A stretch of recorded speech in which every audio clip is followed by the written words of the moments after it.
जय श्री कृष्ण।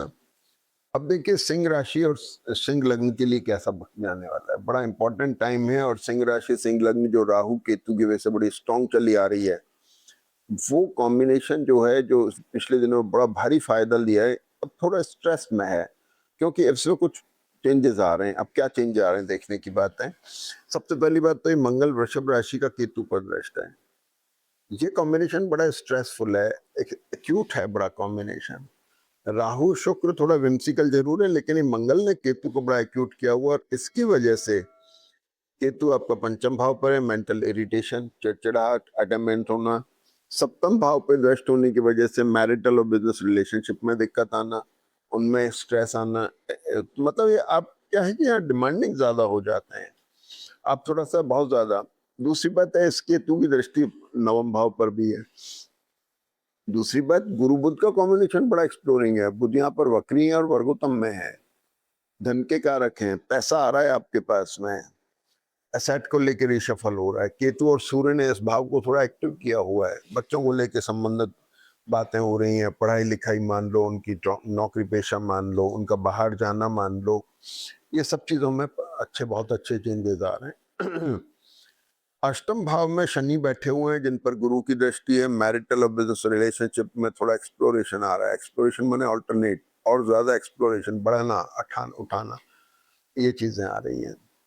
राहु केतु के जो नक्षत्र हैं, ये थोड़ा सा ज्यादा वो आ रहे हैं, एक्यूट ज्यादा बन रहे हैं। उसकी वजह से अपने को मैरिटल और बिजनेस रिलेशनशिप में, वाइफ के साथ रिलेशनशिप, स्पाउस के साथ रिलेशनशिप, आपके व्यापारिक संबंध, आपके अपने डायरेक्ट एम्प्लॉयर के साथ संबंध, आपके मतलब रिलेशनशिप में आपके संबंध, इन सब का अपने को ध्यान रखना है। ये बड़ा स्ट्रेस मोड में है।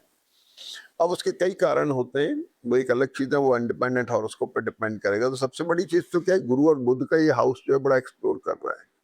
तो द्वादश भाव जब एक्सप्लोर करते हैं तो आपको अपलिफ्टमेंट होता है, आप बढ़ते हैं, उठते हैं, आपका स्तर जो होता है ऊंचा आता है। और कुछ नहीं, बहुत बड़े बड़े लोगों से मीटिंग्स हो रही हैं, बड़े लोगों के साथ प्रपोजल, ये सब चीजें होती हैं।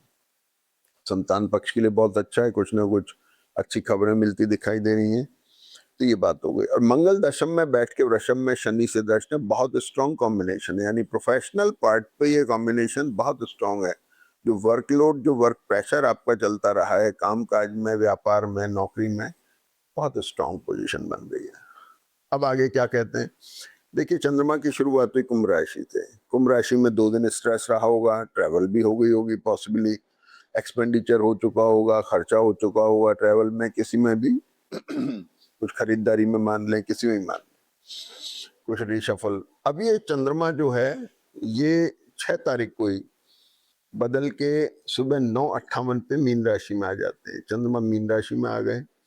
मीन राशि आपकी 8वीं राशि हो गई। शनि और चंद्रमा अष्टम में है, ट्रैवल करा सकते हैं। लीवर की परेशानी जिनको रहती है वो लोग थोड़ा ध्यान रखें, नर्वस सिस्टम की प्रॉब्लम जिनको रहती है वो ध्यान रखें।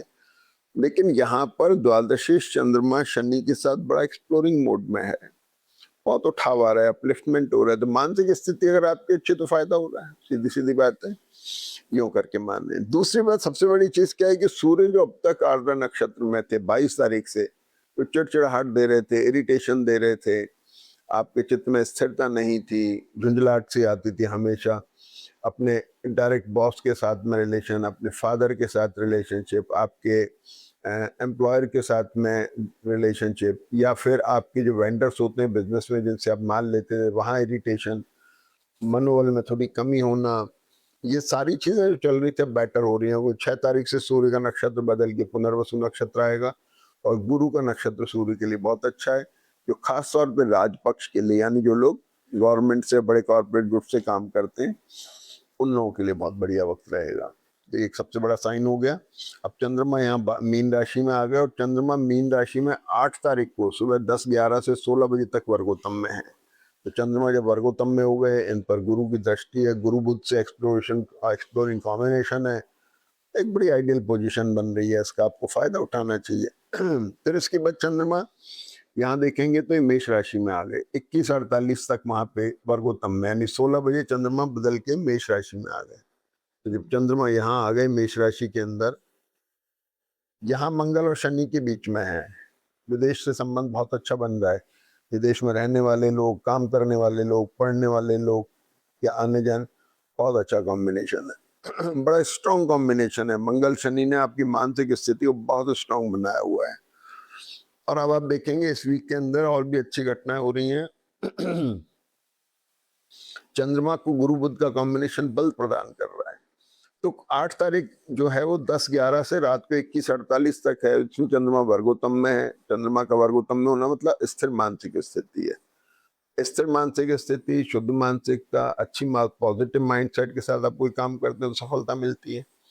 तो इस समय में आपका चंद्रमा वर्गोत्तम में है, यानी नवांश कुंडली में भी चंद्रमा इसी जॉडिक साइन में, तो चंद्रमा एक ज्योतिष में इसको एक मजबूत स्थिति ग्रह की कही जाती है। तो ऐसे समय में आपको नई बिजनेस मीटिंग्स हो, टाई अप्स हो, आपके बिजनेस एसोसिएट उनके साथ में, मतलब जो भी इंपॉर्टेंट काम आप करना चाहें वो आप इस समय में कर सकते हैं।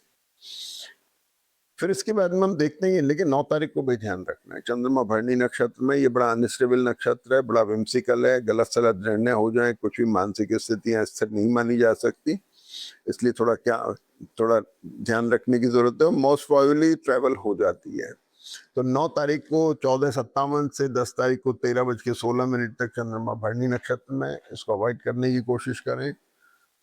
इसके बाद में 9 तारीख को हम देखेंगे, 8 तारीख को चंद्रमा मेष राशि में है। तो मेष राशि में चंद्रमा आ गए 8 तारीख को। 9 तारीख को मंगल वर्गोत्तम में आ रहे हैं रोहिणी नक्षत्र में। ये मंगल जो दशम भाव में बैठे थे, आपके योग कारक प्लेनेट हैं, वो वर्गोत्तम में जा रहे हैं। आइडियल पोजीशन है, बहुत बढ़िया स्थिति बन रही है। इसके दशम में बैठे हुए शुक्र राहु केतु के बीच में, भाई और क्या चाहिए आपको? इतनी मजबूती मिल रही है, कोई नई शुरुआत, नया कोई प्रपोजल बिजनेस का, नौकरी का, बहुत अच्छी पोजीशन है। अगर आपकी जन्मपत्री मदद कर रही है तो आपको जरूर अपलिफ्टमेंट है, इसमें कोई दो राय नहीं है। तो ये बात हो गई सबसे बड़ी। अब मंगल यहाँ रोहिणी नक्षत्र में आ गए, दशम भाव पे दृष्ट हैं।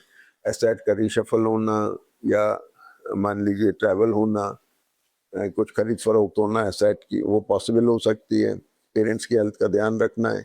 कमर में कहीं दर्द वर्द की शिकायत हो सकती है, तो थोड़ा केयरफुल रहें। बुखार उखार आने की संभावना भी कभी कभी बन जाती है, लेकिन ये बड़े छोटे मोटे फीचर्स हैं, इनको बढ़ने ना दें। इसके बाद में आप देखेंगे तो चंद्रमा जो है वृषभ राशि में आ जाते हैं 10 तारीख को। चंद्रमा वृषभ राशि में आ गए 10 तारीख को। अब चंद्रमा 10 तारीख को वृषभ में आ गए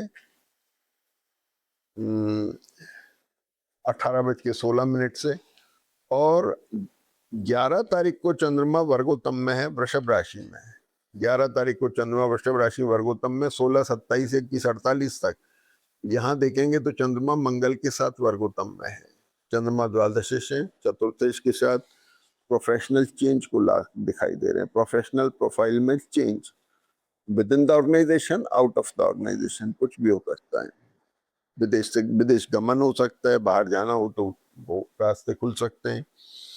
और इस वर्गोत्तम टाइम में 16:27 से 21:48 तक में आप कोई नई अच्छी शुरुआत करनी हो, अच्छी कोई नई बिजनेस मीटिंग्स हो, टाई अप्स हो, वो सब आप कर सकते हैं। लेकिन इस दौरान में खास बात क्या है कि मंगल और चंद्रमा दोनों वर्गोत्तम में हैं। ये बहुत अच्छी पोजीशन बन रही है आपके प्रोफेशनल पार्ट पे। चेंजेबल जरूर है, वर्क प्रोफाइल में चेंज ये सब तो जरूर, लेकिन फिर भी बड़ी स्ट्रांग पोजीशन है, बहुत अच्छी पोजीशन है, इसका फायदा उठा सकते हैं। और इसके बाद में चंद्रमा 12 तारीख को मिथुन राशि में आ जाते हैं। सुबह शाम को 7 बजे तो मिथुन राशि में चंद्रमा यहाँ आ गए। इसके पहले एक बड़ी अच्छी घटना बुध की है जो हम भूल गए। 7 तारीख को बुध कर्क राशि में से मिथुन में आ गए, यहाँ पे वर्गोत्तम में है। ये घटना हम बताना भूल गए। 7 तारीख को यहाँ पर चंद्र बुध का कॉम्बिनेशन होता है, इसी से याद आया। अब ये द्वादशेश और धनेश का कॉम्बिनेशन है, राहु से दृष्ट है, सडन गेन और सडन लॉस का कॉम्बिनेशन। इमोशनल हो रहे हैं थोड़ा सा, बच्चों के पार्ट पे मान लें, एजुकेशन के पार्ट पे मान लें, कंसल्टेंट्स के लिए बहुत अच्छा वक्त है। सडन गेन सडन लॉस में शेयर मार्केट में काम करने वाले या फिर जो गोल्ड सिल्वर का करते हैं उनको थोड़ा ध्यान रखना है, केयरफुल रहें और किसी भी प्रकार की इंजरी से बचें। सूर्य अब अच्छी पोजीशन में, बहुत अच्छा साइन है। और इसके बाद में रात को 23 बजे करीब बुध का वृषभ नवांश खत्म होकर वृषभ नवांश में आते हैं तो वर्गोत्तम करेक्टर खत्म हो जाता है। फिर भी अपने रिजल्ट देंगे, जिसकी चर्चा हम नेक्स्ट वीक में कराएंगे। तो भाई फायदा उठाइए, हेल्थ का ध्यान रखिए। जय श्री कृष्ण।